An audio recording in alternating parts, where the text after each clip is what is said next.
Okay, before we get started, there's a few things we need to go over. The first is make sure you print your quick guide.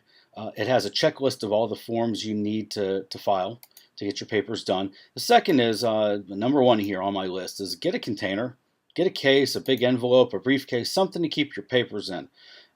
People who try to keep their papers in a rubber band or piled in their car usually will end up missing hearing notices, missing deadlines. It's not a good idea to do that. What am I talking about?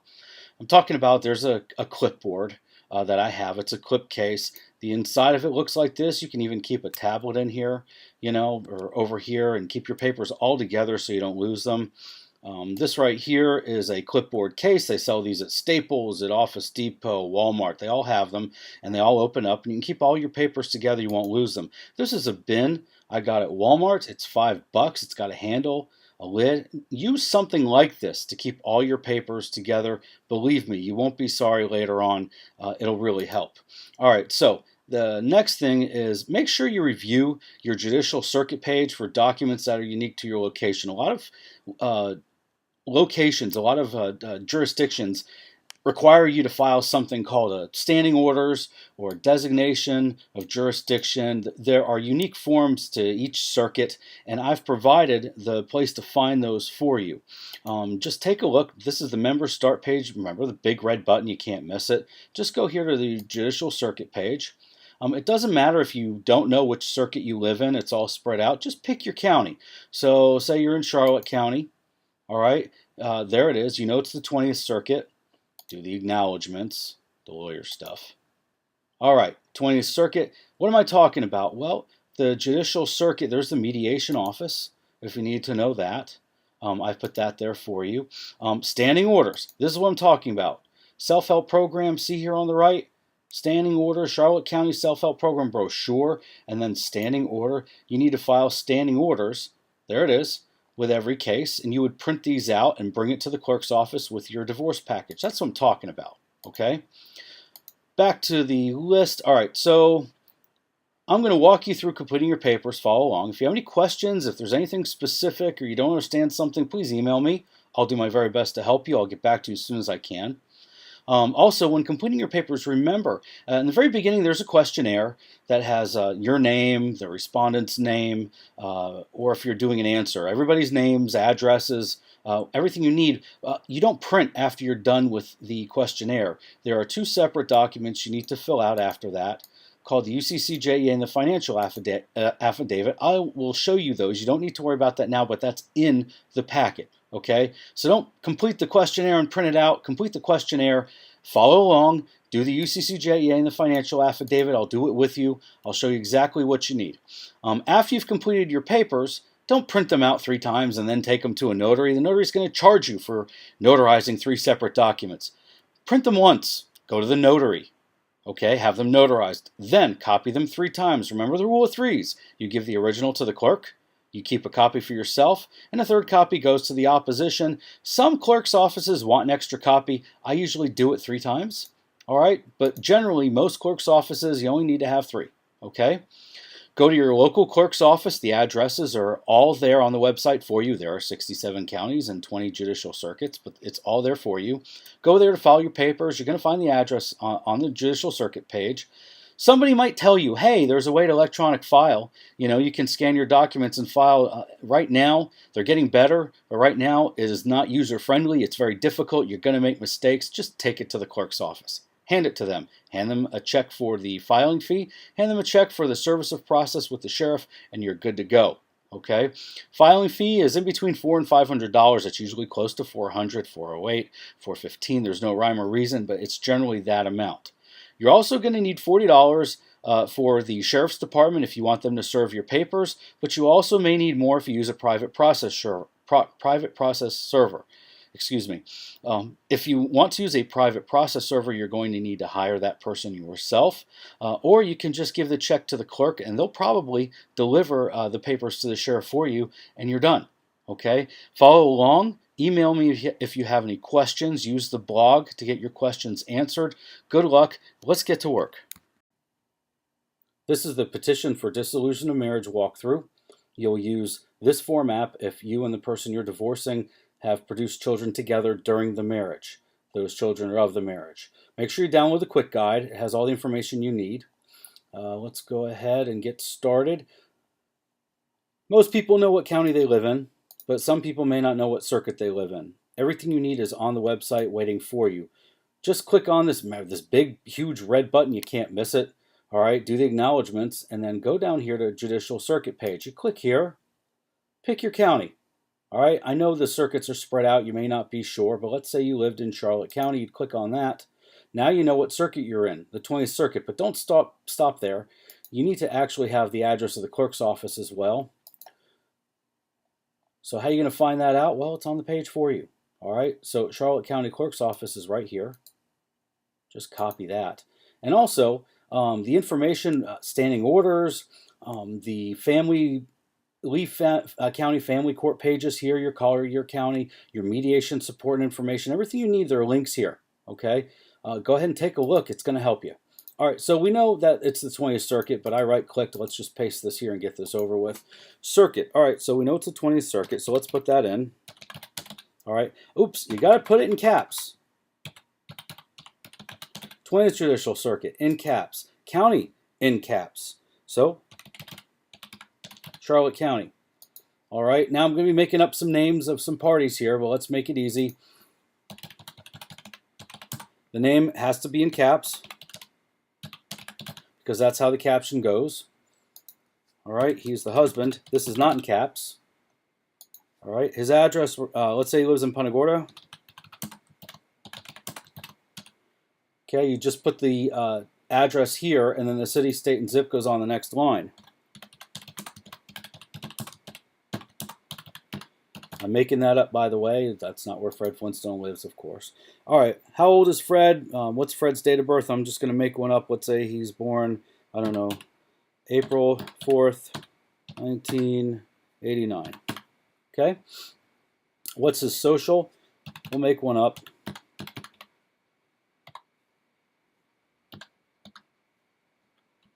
Okay, telephone number. Put your telephone number in here. All right, and fax number, nobody uses a fax anymore, really. I mean, some people do, some offices do, but it was part of the form, so I left it in there in case people need it. Everybody has an email address. Put your email address there. It may help out later. Fred at yahoo.com. Respondent's name in caps, Wilma Flintstone. Okay. Her name in caps. And she's the wife, not in caps. And what's her date of birth? Oh, I don't know. Let's say she was born in March. I don't know, make her 1989 too. All right, and what's her social? Put your the respondent's social in here. Okay. Telephone number.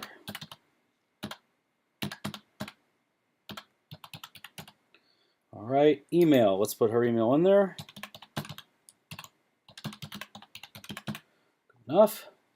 Fax number. She doesn't have a fax. What's her address? Let's say she's not living with Fred anymore. She moved out. Let's say she lives in Punta Gorda or Port Charlotte. That'll work. And we'll say she's in Granite Street. All right, Port.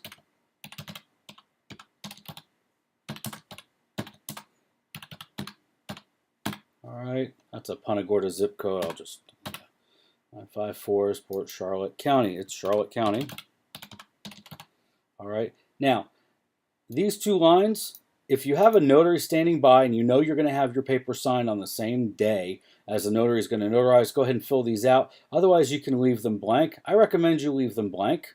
All right, if you want to fill them in, you can. I'm going to show you what it looks like. Now, the date goes 3 different ways in these forms. Some of the forms say the blank day of blank, 2000 and whatever. Some of them say this, this, and this, and then some of them have it the normal way. Those fields could not be interlinked. That's why I have it there 3 ways. All right, let's say it's the first day. Let's say first day of, I don't know, June 2020. And let's see, 01, first day, oh no, it's June, so let's put that 6. 01/2020 and 06/01/2020. All right, date of marriage. I don't know, when did these people get married? Let's say they got married in 2012. So let's say they got married December. No, let's say they got married at the beginning of 2012. How about February? February 2nd, 12. Date of separation. Let's say it's, I don't know, this month and year if we're filing June. You don't have to put the actual date unless you have it, the date somebody walked out or something significant happened. Place of marriage. There is no Bedrock, Florida that I know of, but okay. Are there children? All right, well, we know Fred and Wilma had one child, had Pebbles. But for purposes of this form and demonstrating to you if you can put more kids, I'm going to say they had 3. All right, so the name of the party's oldest child, let's say Pebbles is the oldest. And I don't remember her middle name, so we'll just make one up. Misspelled here, Flint. Okay, and that's PMF. Those are the initials. Understand something too. Don't try to do this on a tablet or a phone. You have to do this on a computer. It probably will work on a tablet or a phone, but it's better to do it on a computer. It'll come out better. It's a little glitchy on a tablet. All right, so child number 1. So we'll put the number here, and it's a female. Pebbles is a female. She, excuse me. Place of birth, Punta Gorda. All right, date of birth. Let's say she was born, I don't know, let's say December 2012. They make her 7 years old. That works. Don't put the kid's social security number. I have a place for it in case you need it later. Have it here so you've got something to look back on if you need it. But you can leave the social out. I've never had it required of me. In the last 22 years of practice, I've never had anybody ask for a child's social security number. That doesn't mean your clerk's office won't ask for it, but if they ask for it, you can put it in. Otherwise, keep the child's social security confidential. Name of the party's second oldest child. Okay, so there's only one child. Let's make one up. I don't know. Rocky. George. Flintstone. Of course, I'm making this up. Put the initials R, G, F. Child number 2. Rocky's child number 2. Rocky's male. Where was Rocky born? I don't know. Let's say Port Charlotte. All right. Date of birth. Let's say he was born. Let's say he's younger than Pebbles. All right. So let's say his date of birth is I don't know, July 12th. Let's say 2013. That'll make him 6 years old. Social, we're going to leave that out. All right. Who's the third oldest child? Well, let's see. We'll make one up. Rocky. How about this? Bullwinkle. Rocky and Bullwinkle. Don't get me started. Bullwinkle. Let's say Harold. My typing is so bad. Okay. B, H, F. Good enough. He's child number 3. We'll put it there. Bullwinkle's male. Let's say he was born in, I don't know, Venice, Florida. It's all in the same area. Date of birth. We already put the date of birth, didn't we? Yeah, date of birth. Place of birth, date of birth. Let's put it again.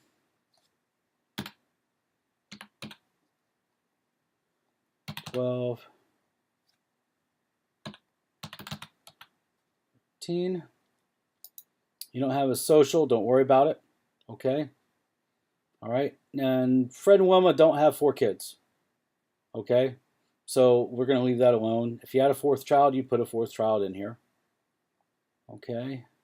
All right. So are you going to use a private process server? You can use a private process server. It's generally cheaper to use the sheriff's department. So if you're going to use a private process server, you check yes here. We're going to use the sheriff.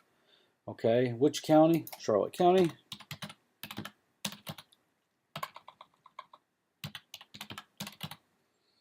Are there any related cases? Well, this is where you'd put if Fred and Wilma had a child support case, a domestic violence case, and you check yes and you put the details in here. The reason for that form, that notice of related cases form, is in case there's a child support case, you don't want two different judges, the family judge and the child support judge, in two different courtrooms deciding child support. You want only one judge to do it, and this would put the court on notice. We don't have that in this particular instance, so we'll just leave it. If you did, you'd fill out this part. It's all self-explanatory, okay? And that's it. The coordination, it doesn't matter. We're going to leave those blank, okay? Now, remember we have to do the UCCJEA and the financial affidavit, but look, see how all these fields are already filled in? You only have to do it once. If you use the clerk's packet that you spend $30 on, you'd have to write all this in over and over and over again, but you don't have to do that. See, it's already done for you. Watch how quick this is. See, it's all there. All these fields are interlinked, and when you print it, the gray boxes will disappear. It'll look like it was just typed in. Okay? Keep going. All right, 20th Circuit, Charlotte's all done. Okay? Let's find our UCCJEA. You don't need to worry about the rest of this. Okay? There's the petition. We don't need to worry about that. It's done for you. All right, this is the UCCJEA. All this is you have to tell where the child has lived for the last 5 years. And you also have to say if anybody else has a interest in the child having custody of the child, or if there's prior child support case. All right. So if you look, child number 1 is Pebbles. All this is already filled in. You already did it. You only have to do it once. And let's say they lived where Fred lived, and Wilma moved out of the marital home. So let's say they lived there for the last 5 years or whatever. So let's say 2015 to the present. 1122 Rock Street. Okay, and that was Punta Gorda. Okay, that's it. It's all you need. Okay, where the child lived. Present address, well, Fred, same address. Wilma, and you put Wilma's address in here. I don't remember what it is, so what I'm going to do is I'm going to copy and paste it. Okay, so Wilma's address is Granite Street, Port Charlotte. Okay, Wilma currently lives on Granite Street. I know I'm going fast, but it's right here. Okay, same address, put a comma here. Wilma lives. Done. Okay, relationship to the child, parents. Let's put Port Charlotte in here.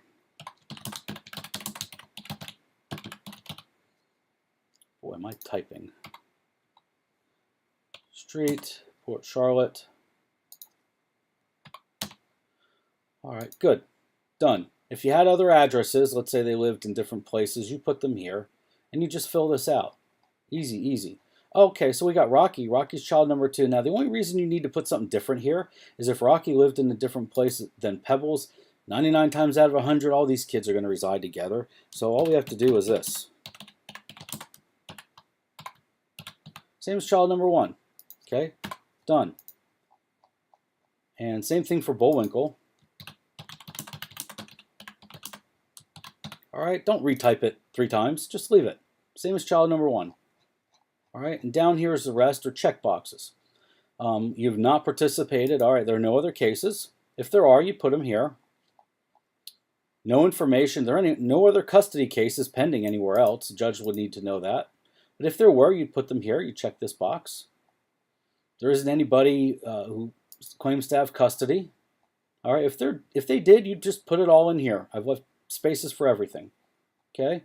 Are there any prior child support proceedings? No, they're not. So you check that box. Done. Okay. And Fred is going to have Wilma served. This is her address and her information. Okay. Done. All right. Now the other document, see how this is all in here?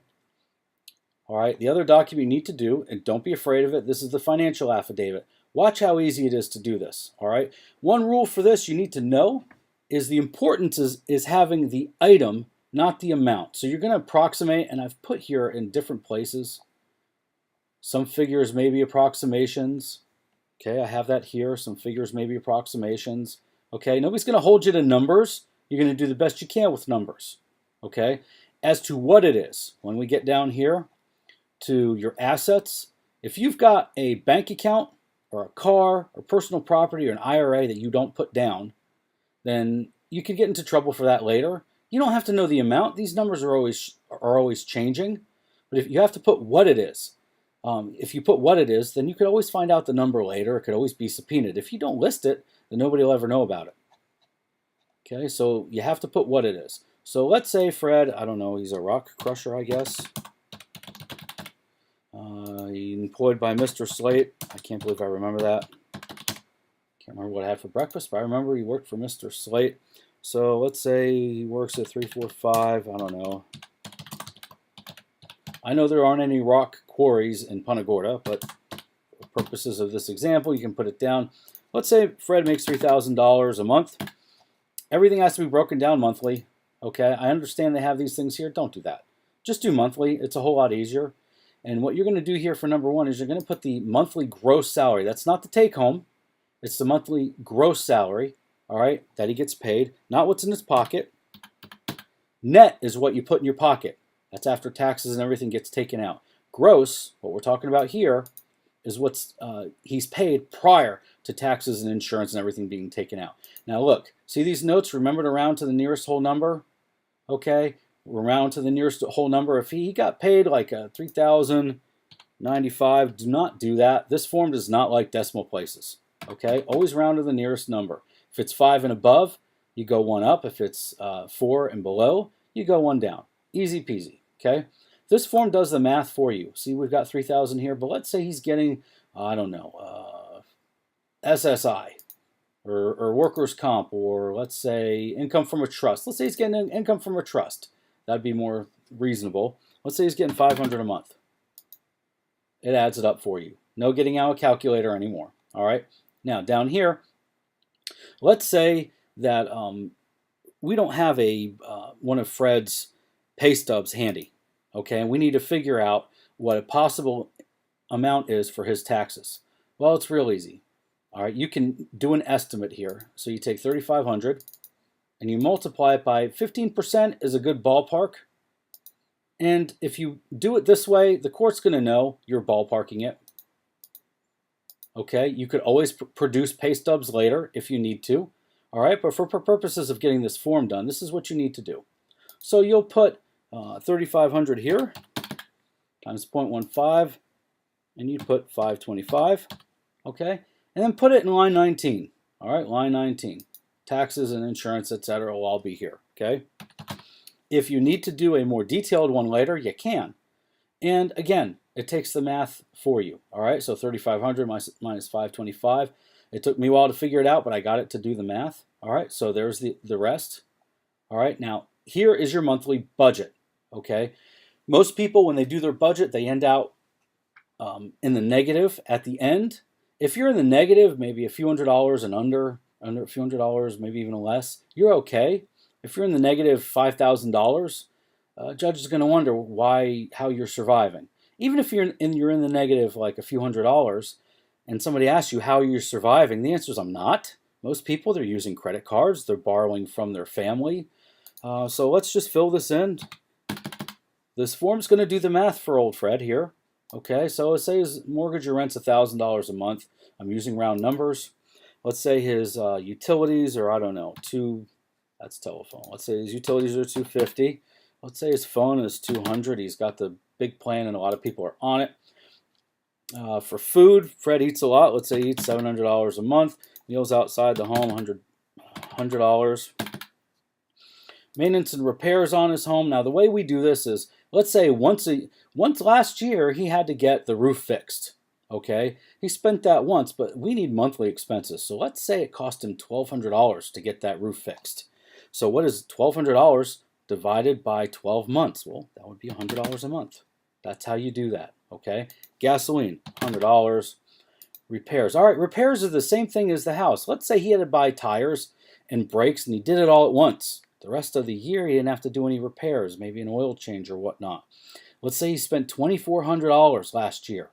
Well, $2,400 divided by 12 months gives us a monthly amount of $200, right? So if he spent $2,400 in the year, divided up by months, it'd be $200.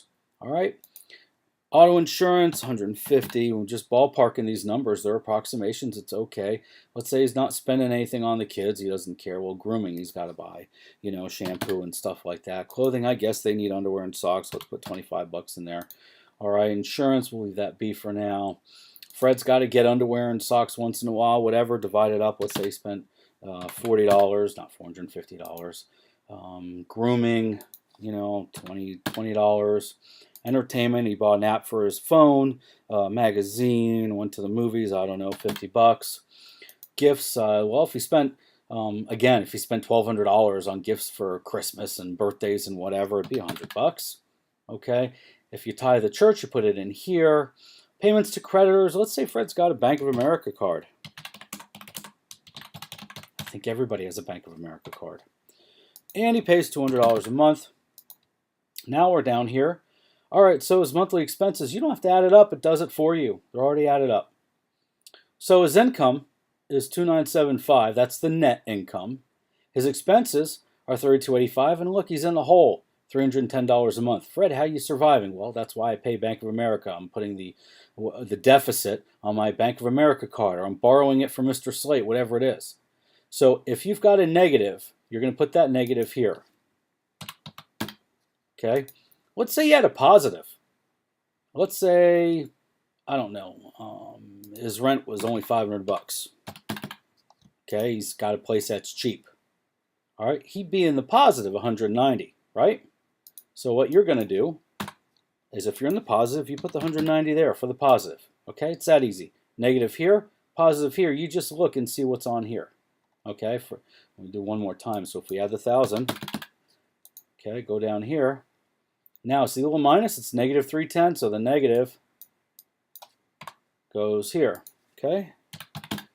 Done. Problem solved. Assets and liabilities. Remember, you're obligated to put what it is, not how much it is. Cash on hand. Let's say Fred's got $30 on hand, so you can put that here. All right, cash in the bank. He's going to ballpark $450. Okay, and you can put that here. Then just fill out the form. Stocks, bonds, notes, real estates. These boxes are here for you to make notes. Other, collection, whatever collection is. Put it, whatever it is here. Value, unknown. My typing is so bad. There you go. Okay, you don't know, at least you've listed it. Car, you put the car here. Personal property, if he's got an IRA, you put the IRA here. Estimated value, whatever the estimated value is, put it there. Okay, don't put commas in. The form does not like commas, just put the number. Okay. Liabilities, if there's a mortgage, you put the mortgage here, first mortgage. If there's a second mortgage, you can check these boxes too if you want. Just list it all here. It's all there for you. Credit charge credit cards, Bank of America. You listed the monthly payment. Let's say Fred owes $5,000 to Bank of America. You put it here. What is a contingent asset and liability? I wish they explained that a whole lot better. Contingent asset is a possible money you'll be getting later. Let's say Fred fell down in a store or something and he's got a lawsuit pending and his lawyer told him you're going to win $100,000 from that lawsuit. Well, you put it there. Lawsuit.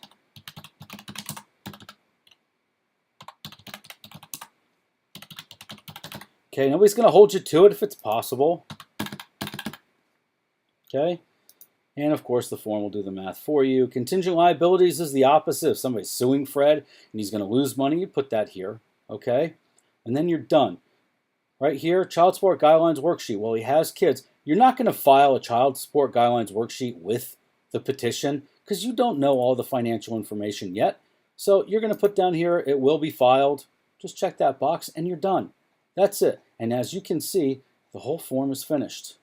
Okay, look, it's done. Certificate of compliance is done. Non-military affidavit, done. Okay, you're going to sign every place that has your name in a line. Okay, so he'll sign here and he'll sign here. Okay, and if you've watched my videos, the basics of the anatomy of a pleading, it explains to you that you're signing here that you've served the other side. It's your certificate of service, and your signature here is the allegations made. But you just sign everywhere your name is, okay? You can't go wrong. Every place that has your name listed with a line above it, that's where you sign, okay?